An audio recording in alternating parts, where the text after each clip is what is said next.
بسم الله الرحمن الرحيم آمن الرسول بما أنزل إليه من ربه والمؤمنون كل آمن بالله وملائكته وكتبه ورسله لا نفرق بين أحد من رسله وقالوا سمعنا وأطعنا غفرانك ربنا وإليك المصير لا يكلف الله نفسا إلا وسعها لها ما كسبت وعليها ما اكتسبت ربنا لا تؤاخذنا إن نسينا أو أخطأنا ربنا ولا تحمل علينا إصرا كما حملته على الذين من قبلنا ربنا ولا تحملنا ما لا طاقة لنا به واعف عنا واغفر لنا وارحمنا أنت مولانا فانصرنا على القوم الكافرين.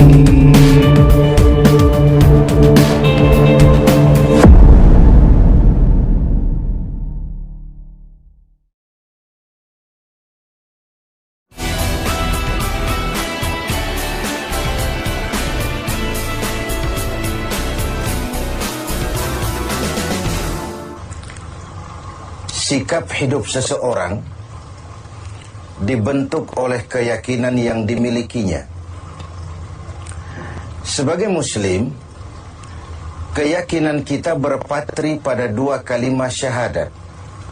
Asyhadu an la ilaha illallah wa asyhadu anna Muhammadar Rasulullah.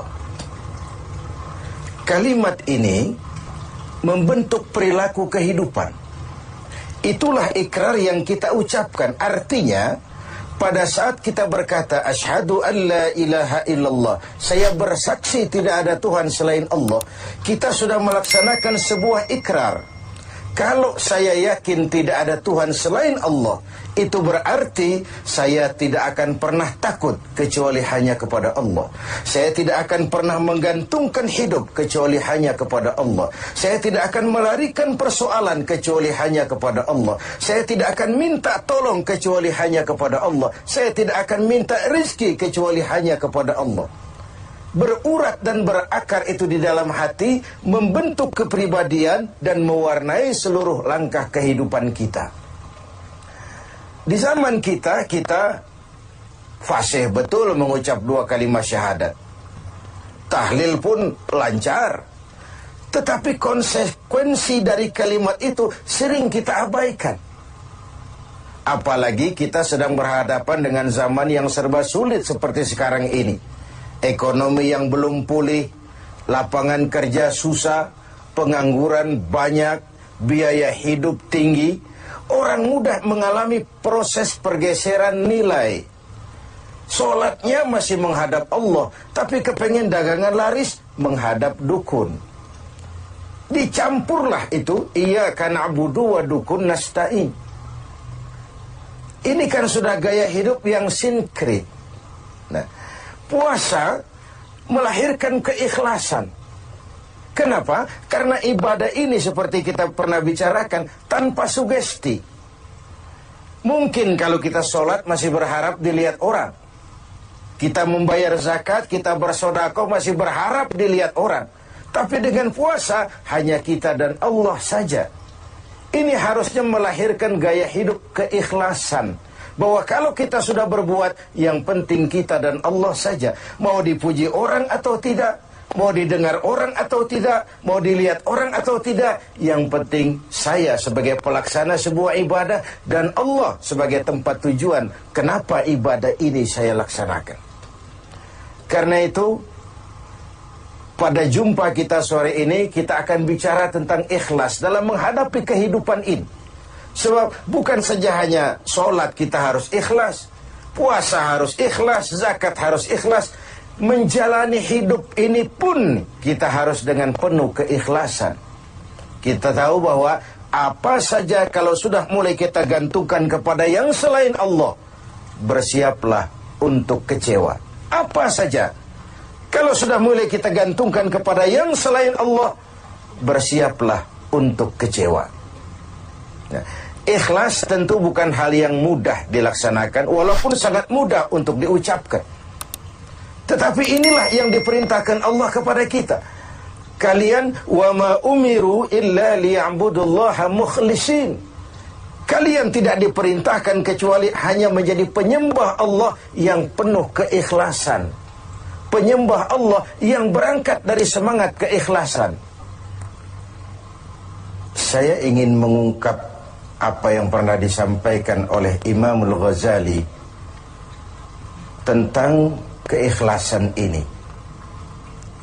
Beliau menyatakan, "An-nas kulluhum mauta illa al-alimun. Wal-alimuna niyamun illa al-amilun.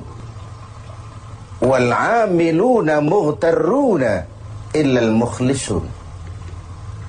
Manusia, kata Al-Ghazali, pada dasarnya mati, kecuali orang yang berilmu. Orang yang berilmu walaupun dia hidup, tidur, kecuali yang mengamalkan ilmunya. Dan orang yang mengamalkan ilmunya, banyak yang tertipu, kecuali yang ikhlas di dalam mengamalkannya. Begitulah dalam kehidupan ini, manusia pada dasarnya mati, kecuali orang yang berilmu. Tidak banyak yang bisa dilakukan tanpa ilmu. Ilmulah yang membuat manusia itu hidup, bergerak, berbuat, berkembang, tumbuh menjadi lebih maju. Ilmu, dalam sebuah ungkapan lama, membuat hidup jadi mudah. Seni membuat hidup jadi indah. Dan agama membuat hidup jadi terarah. Dengan ilmu hidup jadi mudah. Apa yang hari ini terjadi di benua lain, hari ini juga kita tahu dari kamar kita. Dari kamar kita bahkan kita bisa ngobrol ke luar negeri. Itu kemudahan yang terjadi karena faktor ilmu. Dahulu tahun 50-an, orang kita kalau pergi haji ke Mekah 6 bulan. Kita sudah lupa dia baru pulang 6 bulan. Yang ada cuma kapal laut, sementara Mekah Madinah unta. Sekarang orang berhaji cukup 1 bulan. Kemajuan ilmu yang menciptakan Boeing memotong waktu 5 bulan. Ruang dan waktu sudah bukan masalah. Manusia mati kecuali yang berilmu. Orang yang berilmu, walaupun dia hidup, tidur, kecuali yang mengamalkan ilmunya itu. Nah, orang yang mengamalkan ilmunya banyak yang tertipu. Merasa sudah banyak karyanya, sudah banyak ibadahnya, sudah banyak kebaikannya. Mereka banyak yang tertipu, illal mukhlisun, kecuali yang ikhlas di dalam mengamalkan ilmunya itu. Ikhlas itu, itulah roh dari amal yang kita kerjakan. Amal tanpa ikhlas, jasad tanpa roh, mati nilai amal kita. Nah, dan iblis itu luar biasa. Sehingga Nabi katakan, iblis masuk ke tubuhmu, menggodamu melalui saluran darahmu. Persempit jalan masuk iblis ke tubuhmu. Sahabat bertanya, dengan apa ya Rasul? Dengan zikir dan lapar. Saya ingin mengulangi hadis ini. Iblis masuk ke tubuhmu, menggodamu melalui saluran darahmu. Persempit saluran masuk iblis ke tubuhmu. Dengan apa ya Rasul? Dengan zikir dan dengan lapar. Jadi ketika kita melaksanakan ibadah puasa ini, kita mempersempit ruang gerak iblis. Itu makna bahwa kalau datang Ramadan, diikat setan dan iblis itu. Siapa yang mengikat? Ya kita sendiri. Dengan apa? Dengan ibadah puasa. Kita ikat dia, tidak berkutik, memperturutkan hawa nafsu sebagai kendaraan utama si iblis tadi. Jadi kembali kepada soalnya, keikhlasan itulah nilai dari amal kita. Nah, iblis datang kepada setiap orang dengan bendera yang tidak sama. Iblis datang kepada orang kaya dengan bawa bendera bakhil. Iblis datang kepada penguasa dengan membawa bendera kezaliman. Iblis datang kepada para kiai dengan membawa bendera hasud, iri hati, dengki. Iblis datang kepada orang kaya dengan membawa bendera pelit, bin bakhil alias kikir. Strateginya berbeda, bergantung kepada yang didatanginya.